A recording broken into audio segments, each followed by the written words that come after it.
नमस्कार दोस्तों, डेट है आज की 5 अगस्त 2021 और स्वागत है आपका एटोरियल डिस्कशन में। आज देखो, वैसे तो हमें 3 इश्यूज डिस्कस करने हैं, लेकिन 2 हम आज डिस्कस करेंगे और बचा हुआ एक इशू हम कल की डिस्कशन में शामिल करेंगे। आज 2 कौन कौन से इश्यूज हम डिस्कस करेंगे। एक तो देखो, जो प्रोफेशनल कोर्सेज हैं जैसे इंजीनियरिंग, MBBS, इनको अगर रीजनल लैंग्वेजेस में पढ़ाया जाता है जैसे मराठी, तमिल, तेलुगु, हिंदी, तो स्टूडेंट्स को काफ़ी फ़ायदा होगा। और ऐसी ही एक शुरुआत हुई है। 14 इंजीनियरिंग कॉलेजेस ने कहा है कि हम कुछ कोर्सेज को अपनी अपनी रीजनल लैंग्वेजेस में पढ़ाएंगे। तो काफ़ी अच्छी शुरुआत है। डिटेल से इस इशू को डिस्कस करेंगे, फ़ायदे, नुकसान, सिग्निफिकेंस। दूसरा इशू हम आज डिस्कस करेंगे फूड फोर्टिफिकेशन से संबंधित, जिससे रिलेटेड आपको क्वेश्चन भी अटेम्प्ट करना है। फूड फोर्टिफिकेशन से आप क्या समझते हो और फूड फोर्टिफिकेशन से संबंधित बेनिफिट्स और इश्यूज को आपको बताना है। दूसरे पार्ट में 250 वर्ड्स का आंसर आपका होना चाहिए। चलिए डिस्कशन स्टार्ट करते हैं। First important article professional courses में रीजनल लैंग्वेजेस के इस्तेमाल से संबंधित हैं। आप GS पेपर 2 के इस टॉपिक से आर्टिकल को कनेक्ट कर सकते हो। वेंकैया नायडू जो कि हमारे उपराष्ट्रपति हैं, उनके द्वारा ये आर्टिकल लिखा गया है। ये सारे के सारे एस्पेक्ट्स हम शामिल करेंगे इस आर्टिकल की डिस्कशन में, लेकिन सबसे पहले कंटेक्स्ट देखो। 8 राज्यों के 14 इंजीनियरिंग कॉलेजेस ने कहा है कि हम इस नए सेशन से कई सारे कोर्सेज को रीजनल लैंग्वेजेस में भी पढ़ाएंगे। ये स्क्रीन पर नाम है उन सभी इंजीनियरिंग कॉलेजेस के जो रीजनल लैंग्वेजेस में कुछ कोर्सेज को ऑफर करेंगे। देखो, नेशनल एजुकेशन पॉलिसी जो पिछले साल 2020 में आई थी, उस पॉलिसी को इम्प्लीमेंट करने की दिशा में ये बहुत ही ज़्यादा अच्छा स्टेप है इन इंजीनियरिंग कॉलेजेस का। 8 राज्यों के ये 14 इंजीनियरिंग कॉलेजेस हैं। उत्तर प्रदेश के 4, राजस्थान के 2, मध्य प्रदेश का 1 और उत्तराखंड का 1। ये तो देखो हिंदी में कुछ कोर्सेज को ऑफर करेंगे। इसके अलावा देखो, आंध्र प्रदेश, महाराष्ट्र, वेस्ट बंगाल, तमिलनाडु, इन राज्यों का भी एक एक इंजीनियरिंग कॉलेज अपनी अपनी रीजनल लैंग्वेज में कोर्स को ऑफर करेगा। AICTC ने एक सर्वे कंडक्ट करवाया था इसी साल फरवरी में, और उस सर्वे में 83,000 स्टूडेंट्स ने हिस्सा लिया था। 83,000, जिसमें से देखो 44% स्टूडेंट्स का तो ये कहना है कि अगर हमें रीजनल लैंग्वेज में पढ़ाया जाए तो मज़े ही आ जाएं। तो आवश्यकता तो महसूस की जा रही थी कि जो टेक्निकल एजुकेशन है, प्रोफेशनल एजुकेशन है, उसको भी रीजनल लैंग्वेज में पढ़ाया जाए तो इसके बहुत सारे फायदे होंगे। फायदे हम डिस्कस करेंगे, उससे पहले ग्लोबल प्रैक्टिस जानते हैं। देखो, एशियन नेशंस की बात करें, साउथ कोरिया में 70% जो यूनिवर्सिटीज़ हैं ना, वो लोकल कोरियन लैंग्वेज में पढ़ाती हैं, और वो ऐसी यूनिवर्सिटीज़ हैं जो इंटरनेशनल लेवल पर बड़ा रोल प्ले करती हैं, मतलब टॉप यूनिवर्सिटीज़ में आती हैं, लेकिन रीजनल लैंग्वेज में पढ़ाया जाता है इन यूनिवर्सिटीज़ में। 2018 में साउथ कोरिया में तीसरी क्लास से नीचे तो इंग्लिश को बैन ही कर दिया, क्योंकि कोरिया की सरकार को ये लगता था कि अगर देखो पहली क्लास से ही इंग्लिश को पढ़ाया जाना स्टार्ट किया जाएगा तो कोरियन लैंग्वेज पे स्टूडेंट्स ध्यान नहीं देंगे, इसलिए तीसरी क्लास से नीचे तो सिर्फ और सिर्फ कोरियन लैंग्वेज में ही पढ़ाया जाए। जापान में भी यही हाल है। जो ज़्यादातर यूनिवर्सिटीज़ हैं वो जैपनीज़ में पढ़ाती हैं। चाइना में भी यूनिवर्सिटीज़ मैंड्रिन लैंग्वेज में पढ़ाती हैं, और देखो यूरोप में भी यही हाल है। इवन फ्रांस में तो स्कूल्स में जो मीडियम ऑफ इंस्ट्रक्शन है, यहाँ पर स्ट्रिक्ट फ्रेंच ओनली पॉलिसी है, मतलब आप इंग्लिश में नहीं इंस्ट्रक्शंस दे सकते स्कूल में, आपको फ्रेंच में ही पढ़ाना होगा। जर्मनी की बात करें, ज़्यादातर स्कूल्स में जर्मन लैंग्वेज में ही पढ़ाया जाता है, और 80% से ज़्यादा जो मास्टर प्रोग्राम्स हैं वो भी जर्मन में ही पढ़ाए जाते हैं। लास्ट में कनाडा की बात करें, कनाडा देखो, वैसे आपको पता है इंग्लिश स्पीकिंग देश है, ज़्यादातर लोग यहाँ पे इंग्लिश बोलते हैं, लेकिन एक प्रोविंस है वहाँ पे क्यूबेक में फ्रेंच बोलने वाले लोगों की संख्या ज़्यादा है। तो यहाँ पे प्राइमरी और सेकेंडरी एजुकेशन में फ्रेंच लैंग्वेज में ही पढ़ाया जाता है। तो इन सब देशों के एग्जाम्पल्स की सहायता से हमने समझा कि मदर टंग लैंग्वेज की इंपॉर्टेंस कितनी ज़्यादा है, लेकिन हमारे देश में मदर टंग लैंग्वेज को इतनी ज़्यादा इंपॉर्टेंस नहीं दी जाती। तो इंडिया में कंसर्न्स ये सब हैं। देखो, इंडिया में ज़्यादातर जो प्रोफेशनल कोर्सेज हैं ना, MBBS मान लीजिए, इंजीनियरिंग मान लीजिए, सब के सब इंग्लिश में ही पढ़ाए जाते हैं। साइंस, इंजीनियरिंग, मेडिसिन, लॉ, यहाँ पे नेटिव लैंग्वेज में एजुकेशन ऑलमोस्ट नॉन एग्जिस्टेंट है। मतलब रेयरली आपने देखा होगा कि कोई इंजीनियरिंग कॉलेज हिंदी में पढ़ाता हो या फिर मेडिकल कॉलेज हिंदी में पढ़ाता हो। वैसे देखो, हमारे देश के एजुकेशन सिस्टम में बहुत सारे ऐसे कॉलेजेस हैं जिनकी इंटरनेशनल रेपुटेशन है। ये कॉलेज इंजीनियरिंग, मेडिसिन, लॉ के क्षेत्र के हैं, इवन ह्यूमैनिटीज़ के क्षेत्र में भी अच्छे कॉलेज हैं। लेकिन ये कॉलेजेस अपने लोगों को ही एजुकेशन से बाहर कर देते हैं, सिर्फ और सिर्फ इंग्लिश में पढ़ा के। बहुत से देखो ग्रामीण क्षेत्रों के बच्चे हैं जो वैसे टेक्निकल एक्सपर्टीज में काफ़ी अच्छे होते हैं, लेकिन उनकी इंग्लिश अच्छी नहीं होती, तो ऐसे लोग पिछड़ जाते हैं। बुक्स मिलती नहीं, आपने देखी बुक्स तेलुगु में, तमिल में या फिर हिंदी में नहीं, सारी जो टेक्निकल बुक्स हैं आपको इंग्लिश में मिलेंगी। इस वजह से देखो, ना सिर्फ ग्रामीण इलाकों के बच्चे, ट्राइबल इलाकों के जो बच्चे हैं वो आगे नहीं बढ़ पाते, बल्कि हमारी जो कल्चर है, हमारी लैंग्वेज है, वो भी तो पिछड़ जाती है ना। लोगों को लगने लगता है कि जो नेटिव लैंग्वेज है वो कोई काम की नहीं, इंग्लिश ही सब कुछ है। और देखो, ना सिर्फ टेक्स्ट बुक्स बल्कि ऑनलाइन जो कंटेंट है वो भी आपको रीजनल लैंग्वेज में बहुत कम देखने को मिलेगा। सोच ऐसी है पेरेंट्स की कि इंग्लिश में बच्चा पढ़ेगा तो तभी आगे बढ़ पाएगा, और रीजनल लैंग्वेज में बच्चा पढ़ेगा तो आगे नहीं बढ़ पाएगा। तो शुरुआत से ही जो पेरेंट्स हैं बच्चों को इंग्लिश मीडियम में पढ़वाने की कोशिश करते हैं, इवन मूवी भी बन चुकी है इंग्लिश मीडियम। तो ये सब हमने कंसर्न्स डिस्कस किए। अब देखो, हम सिग्निफिकेंस डिस्कस करते हैं। अगर और भी ज़्यादा प्रोफेशनल कॉलेजेस रीजनल लैंग्वेज में कोर्स ऑफर करेंगे तो क्या फ़ायदा होगा इसका। हिंदी, मराठी, तमिल, तेलुगु, कन्नड़, गुजराती, मलयालम, बंगाली, आसमीज, पंजाबी, उड़िया, इन लैंग्वेजेस के जो स्टूडेंट्स हैं उनको देखो बहुत फ़ायदा होगा। वो आसानी से कंसेप्ट को समझ सकेंगे।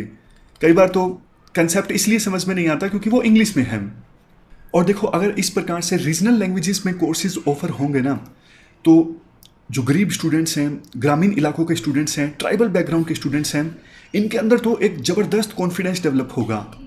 ऐसे स्टूडेंट्स जो इंग्लिश में डिफ़िकल्टी फेस करते हैं, देखो बहुत बार स्टूडेंट्स से बात होती है कि किसी कोचिंग इंस्टीट्यूट में एडमिशन लिया, थोड़े वो रूरल बैकग्राउंड से थे, टीचर फुल फ्लैश ज़बरदस्त इंग्लिश इस्तेमाल करते, सारा ऊपर से चला जाता। हर स्टूडेंट देखो एक जैसा नहीं होता, तो जिनको इंग्लिश में दिक्कत होती है उनके अंदर भी कॉन्फिडेंस डेवलप होगा, सारा का सारा कंसेप्ट आसानी से समझ में आएगा और वो अपनी पढ़ाई में पिछड़ेंगे नहीं।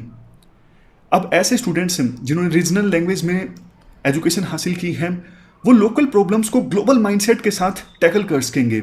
और देखो, कई बार जैसे इंजीनियर्स हैं वो बड़े लेवल पे जाते हैं या फिर ग्रास रूट लेवल पे काम करते हैं। अब ग्रास रूट लेवल पे जब वर्कर्स होते हैं उनके साथ तो रीजनल लैंग्वेज में जब वो डील करेंगे तो ज़्यादा अच्छे से डील कर पाएंगे ना, मतलब टेक्निकल नॉलेज को रीजनल लैंग्वेज में बता पाएंगे तो वो ज़्यादा अच्छे से वर्कर से काम करवा पाएंगे। बहुत सारे एडवांटेजेस हैं अगर रीजनल लैंग्वेजेस में कोर्सेज को ऑफर किया जाता है। बट चैलेंजेस भी कम नहीं है। सबसे बड़ा चैलेंज तो यही है कि बोलने से सिर्फ सारी चीज़ें नहीं होंगी, बुक्स भी तो नहीं अवेलेबल है ना, जैसा हमने डिस्कस किया, बुक्स अवेलेबल नहीं हैं। टेक्निकल जो बुक्स हैं वो सिर्फ इंग्लिश में मिलती हैं। दूसरा, डिजिटल इकोसिस्टम भी रीजनल लैंग्वेजेस के अनुकूल नहीं है। बहुत कम कंटेंट जो डिजिटल कंटेंट है वो रीजनल लैंग्वेजेस में मिलता है। नेक्स्ट, देखो ऐसे स्टूडेंट्स जिन्होंने रीजनल लैंग्वेज में प्रोफेशनल कोर्स तो कर लिया, लेकिन आगे जाके दिक्कत आ सकती है। बड़े लेवल पर जब जाएंगे तब तो इंग्लिश ज़्यादा इस्तेमाल होगी, बड़े दूसरी कंपनियों के अधिकारियों से डील करना पड़ेगा, हो सकता है कि एमएनसी में जॉब लगे तब तो इंग्लिश का इस्तेमाल होगा ही, तो आगे जाके दिक्कत आ सकती है। ये भी एक चैलेंज है। नेक्स्ट बात करते हैं वे फॉरवर्ड की। तो होना क्या चाहिए, कैसे इन चैलेंजेस से निपटा जाए। सबसे पहले तो following the NEP road map, जो नेशनल एजुकेशन पॉलिसी है उसका रोड मैप फॉलो किया जाए। नेशनल एजुकेशन पॉलिसी कहती है कि धीरे धीरे हमें ये इंश्योर करना है कि रीजनल लैंग्वेजेस में भी कोर्सेज उपलब्ध हों। तो शुरुआत में तो देखो 5वीं क्लास तक एटलीस्ट, यानी प्राइमरी एजुकेशन जो है वो स्टूडेंट की मदर टंग लैंग्वेज में प्रोवाइड की जाए, हमें ये व्यवस्था करनी होगी। आगे आगे हम इस क्लास के दायरे को इंक्रीज़ कर सकते हैं। शुरू में 5वीं, उसके बाद 8वीं, उसके बाद 10वीं, धीरे धीरे इंक्रीज़ कर सकते हैं। ये जो 14 इंजीनियरिंग कॉलेजेस रीजनल लैंग्वेज में कोर्स ऑफर करेंगे ना, ये बहुत अच्छी शुरुआत है इस पॉलिसी को इम्प्लीमेंट करने की दिशा में। और भी प्राइवेट यूनिवर्सिटीज़ को एक साथ आना चाहिए रीजनल लैंग्वेजेस में कोर्सेज को ऑफर करने के लिए। नेक्स्ट, हाई क्वालिटी जो टेक्स्ट बुक्स हैं उनको सरकार रीजनल लैंग्वेजेस में उपलब्ध करवाए, ये सबसे बड़ी बाधा है। नेक्स्ट, टेक्नोलॉजी का प्रॉपर यूज़ किया जाए ताकि आसानी से ट्रांसलेशन हो जाए इंग्लिश लैंग्वेज से नेटिव लैंग्वेज में। अभी देखो जैसे गूगल से भी आप ट्रांसलेट करते हो ना, बहुत सारी दिक्कतें आती हैं, उतना अच्छे से ट्रांसलेट नहीं हो पाता। नेक्स्ट, टेक लेड इनिशिएटिव्स की आवश्यकता है। जैसे देखो AICTE और IIT मद्रास ये दोनों एक साथ आए। स्वयं पोर्टल पे जो कोर्सेज हैं, स्वयं की वेबसाइट आपने देखी होगी, जहाँ पे काफ़ी सारे कोर्सेज मौजूद हैं, तो ये दोनों एक साथ आए हैं स्वयं पोर्टल पर मौजूद कोर्सेज को रीजनल लैंग्वेजेस में ट्रांसलेट करने के लिए। तो इंजीनियरिंग स्टूडेंट्स को काफ़ी फ़ायदा होगा। वो शुरुआत में +1 +2 के कोर्सेज को रीजनल लैंग्वेज में देख सकते हैं और बाद में एकदम से इंजीनियरिंग में जाएंगे तो उन्हें दिक्कत नहीं आएगी। Next, need for change in approach. अभी देखो पेरेंट्स की जो ये अप्रोच है या फिर टीचर्स की जो अप्रोच है कि बेटा इंग्लिश सीखो, लोकल लैंग्वेज कोई काम की नहीं है, ये सोच हमें बदलने की आवश्यकता है। हमारी सोच ऐसी नहीं होनी चाहिए mother tongue language versus English language. हमारी सोच ऐसी होनी चाहिए mother tongue language plus English language. English भी ज़रूरी है, आप सीख लो, कोई दिक्कत नहीं है, काम की लैंग्वेज है, बट मदर टंग लैंग्वेज में आप पढ़ाओ, स्टूडेंट्स को सुविधा दो कि अगर वो इंग्लिश में सीखना चाहता है तो इंग्लिश में सीखे, लोकल लैंग्वेज में सीखना चाहता है तो लोकल लैंग्वेज में सीखे। लास्ट में यही कहा जाता है। इसमें देखो सिटीजन्स के एफर्ट्स की भी आवश्यकता होगी। कैसे? देखो बहुत से लोग ऐसे हैं, आप नहीं, आपको तो मैं जानता हूँ, बहुत से लोग ऐसे हैं जिनको इंग्लिश नहीं आती, उनके बारे में विचार इन्फीरियर हो जाता है, अरे अरे इसको इंग्लिश भी नहीं आती, इसको इसका मीनिंग भी नहीं पता। ऐसे लोग मिलेंगे आपको, आपके अंदर तो देखो अलग ही तरह का मेच्योरिटी लेवल है। तो ऐसे सिटीजन्स के लिए ये पॉइंट है कि लोकल लैंग्वेजेस का आप सम्मान करना सीखो। कोई लोकल लैंग्वेज में अगर बोल रहा है, इट्स नॉट बैड। आप कभी भी देखना, ये जैपनीज, कोरियन या फिर चाइनीज़, ये अपनी लोकल लैंग्वेज में बोलते हैं। इवन पुतिन भी रशियन में बोलते हैं। तो इसलिए इट्स नॉट बैड, आपको प्राउड होना चाहिए अपनी लैंग्वेजेस पे। वे फॉरवर्ड में आगे 2 पॉइंट्स और भी हैं। अच्छी फैकल्टीज़ भी चाहिए, सिर्फ टेक्स्ट बुक से नहीं, ऐसी फैकल्टीज़ जो रीजनल लैंग्वेज में पढ़ा सकें। और एक लास्ट में पॉइंट है स्मूथ ट्रांजिशन स्मूथ होना चाहिए ताकि बच्चों को किसी प्रकार की कोई दिक्कत ना आए। कंक्लूजन में लास्ट में कहा जा सकता है, देखो इंडिया में तो टैलेंट बहुत ही ज़्यादा है।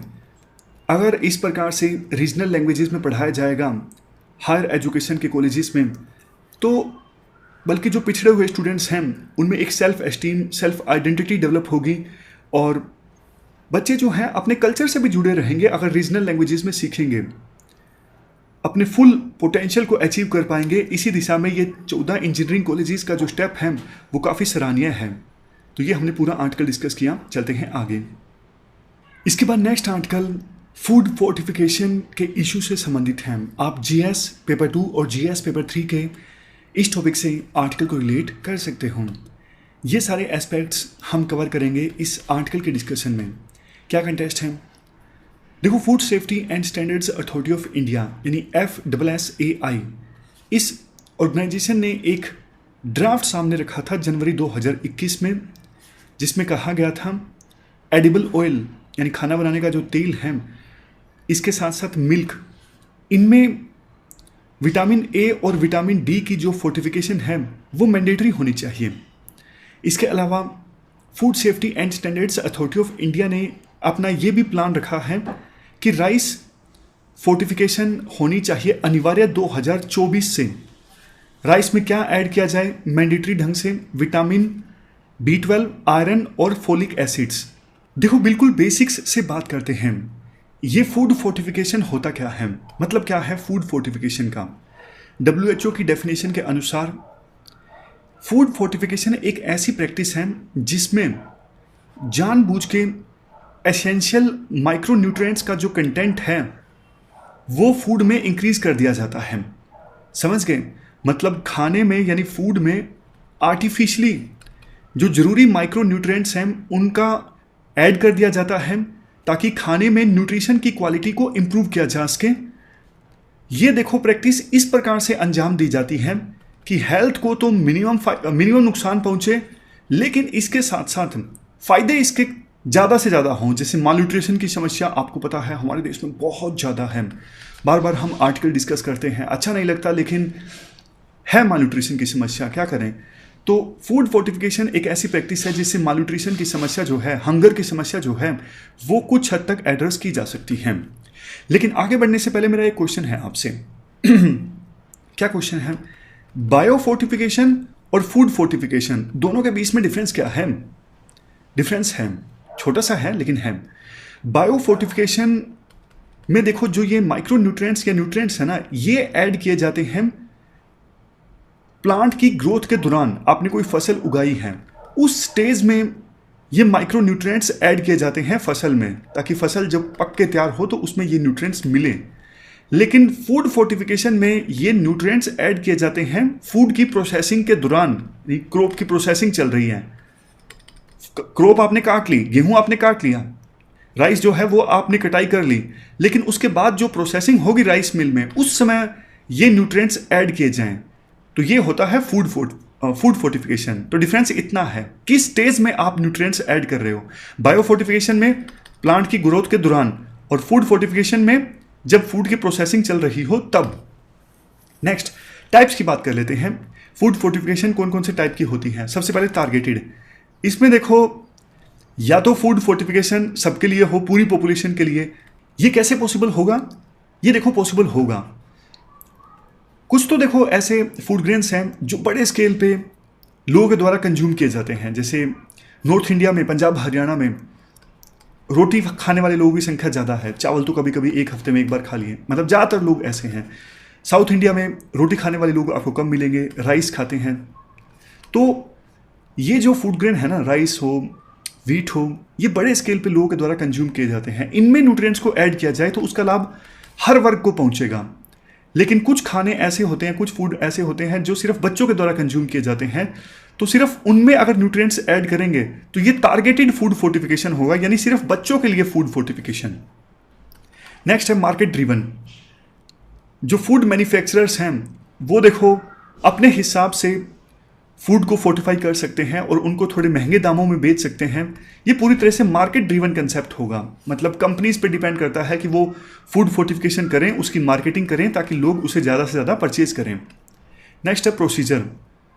अब प्रोसीजर देखो, या तो आप खाने में सिर्फ एक माइक्रो न्यूट्रिएंट ऐड कर सकते हो, जैसे सोल्ट में, नमक में आयोडीन ऐड किया जाता है, या फिर आप कई सारे जो न्यूट्रिएंट्स हैं वो एक साथ ऐड कर देते हो। तो प्रोसीजर कैसा है फूड फोर्टिफिकेशन का, उसके आधार पर भी ये एक टाइप है। इम्प्लीकेशंस हैं देखो, मतलब सब कुछ ठीक ठीक नहीं है, कुछ इश्यूज हैं। क्या है? सबसे पहले तो इनकंक्लूसिव एविडेंस। देखो FSSAI, इन्होंने ना कोई ठोस एविडेंस नहीं प्रोवाइड किया है जिसके बेस पे कहा जा सके कि फूड फोर्टिफिकेशन, मालन्यूट्रिशन, इन सब समस्याओं को खत्म करने के लिए उपयोगी है। दूसरा, हाइपर विटामिनोसिस। इससे क्या होता है, फूड फोर्टिफिकेशन से कई बार कुछ विटामिन की जो मात्रा है बॉडी में काफ़ी ज़्यादा इंक्रीज हो जाती है, तो इसकी वजह से ओवर एक्साइटमेंट, इरिटेशन होना, टॉक्सिसिटी फैलना, ये सब चीज़ें हो जाती हैं। और ये तो अलग से भी पॉइंट है टॉक्सिसिटी। यानी देखो, हमारा ना बॉडी का स्ट्रक्चर इस प्रकार से है, मतलब प्रोसीजर बॉडी के अंदर इस प्रकार से होते हैं।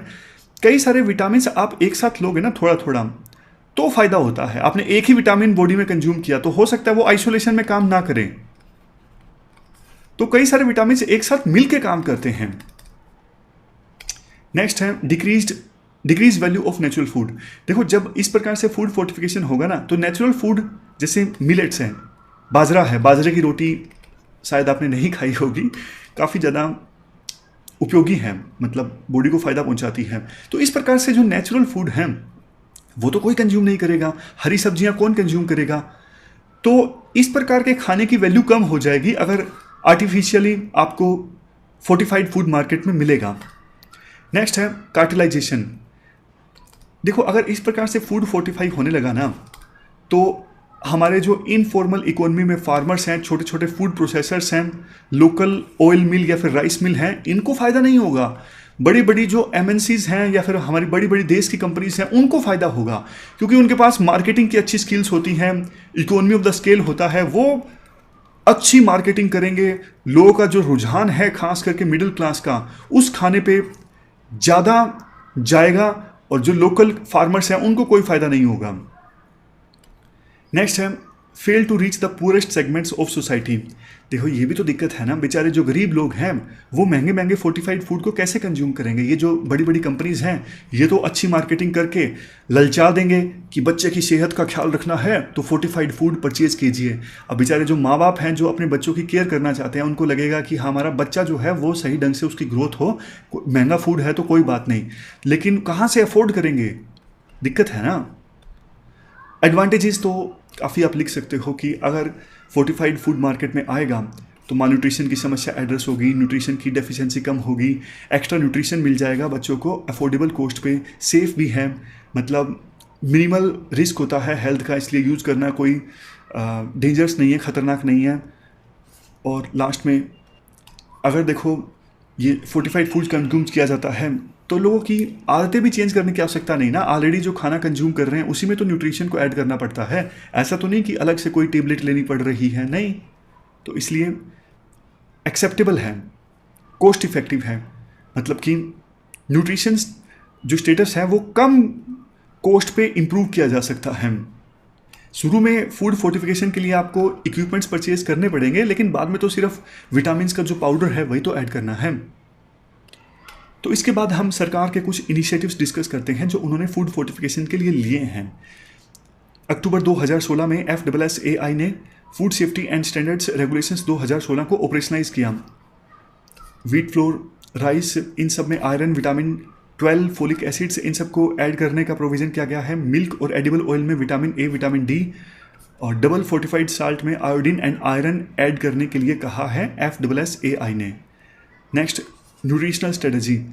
इंडिया की 2017 की जो नेशनल न्यूट्रिशन स्ट्रेटजी है इसमें कहा गया था कि फूड फोर्टिफिकेशन एक इम्पोर्टेंट इंटरवेंशन है anaemia, vitamin A, iodine deficiency, इन समस्याओं को ख़त्म करने के लिए।